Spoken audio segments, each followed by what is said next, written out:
Dużo było dziewczyn w opozycji. One położyły na szale całe swoje życie. To był czas takiego transu, bo to było tak nierealne. Mieliśmy w perspektywie uwolnienie Polski od Związku Radzieckiego.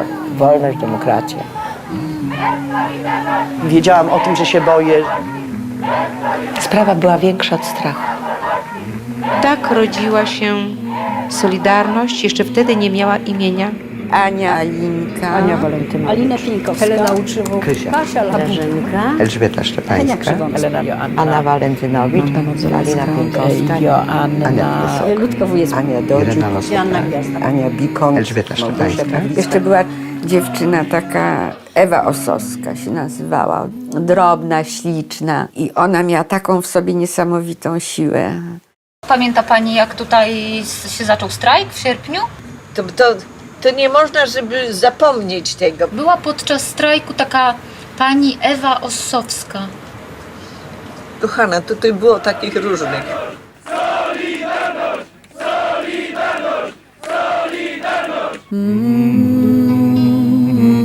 No nie da się tego opowiedzieć, to tylko można przeżyć. Zróbmy wszystko, żeby rozmawiać z władzą, ale nie z władzą przypartą do muru.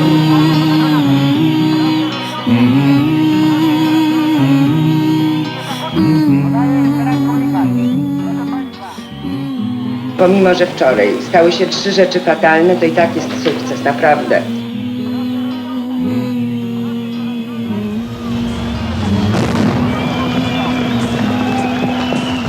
Za nami stoi instytucja Okrągłego Stołu.